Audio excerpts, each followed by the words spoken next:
Okay, ayan mga bossing, kamusta na naman po kayo? So welcome back na naman po ulit mga bossing dito sa ating channel.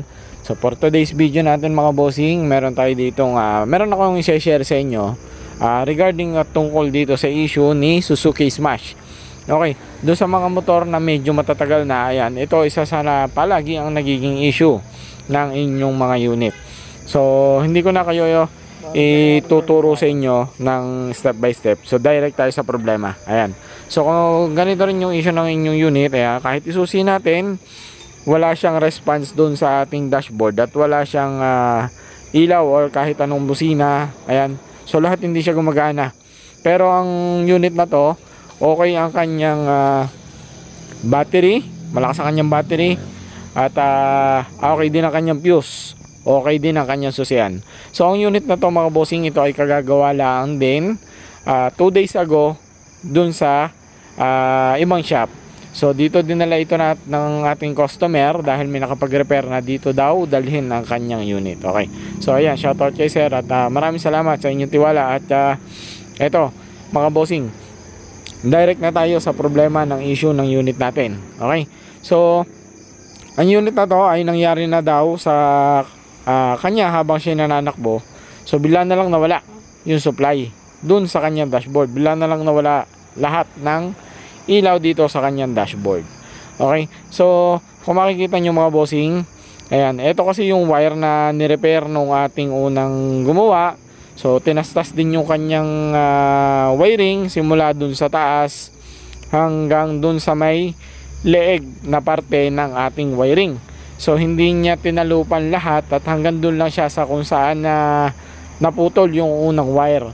Isa sa palagi ang nagiging issue mga bossing ni Suzuki Smash ay nawawala ng supply at ayan, ito mga bossing yung ni-repair na wire, dito sila nag-repair at ito yung wire na ni-repair. Ayan.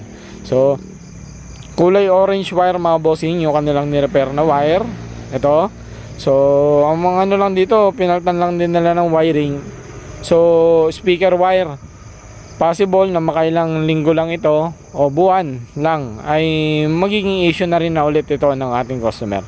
So dito tayo sa mga dugtungan ng ating wiring. Diyan nagmumula ang mga issue at problema ng ating unit, lalong lalo na dito sa dugtungan ng koneksyon ng ating red wire. Ayan, kung makikita nyo wiring natin mga bossing, pagdating sa dugtungan ng positive line, diyan tayo nagkakaroon lagi ng problema dito sa unit ng Suzuki Smash. Ayan.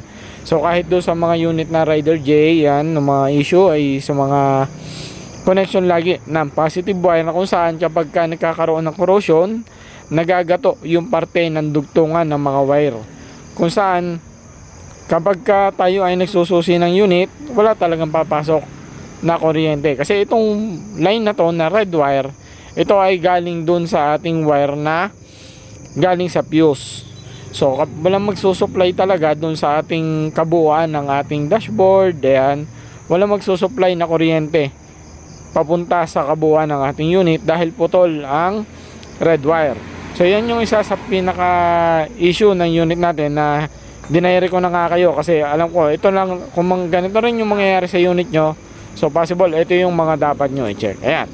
So kung makikita nyo, naayos na natin yung unit ni boss, binubuo na natin at ayan. Kung makikita nyo, gumagana na lahat ng kanyang ilaw, busina at maging yung kanyang starter. Okay, so ibig sabihin hindi problema talaga yung battery.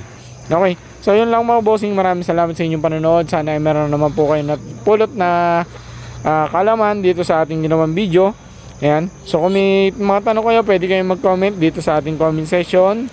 Ayan, pwede nyo rin ako message dun sa ating FB page. Ayan. So, yun lang mga bossing. Maraming salamat. So, till next video natin. God bless po sa atin lahat. Ride safe po mga boss.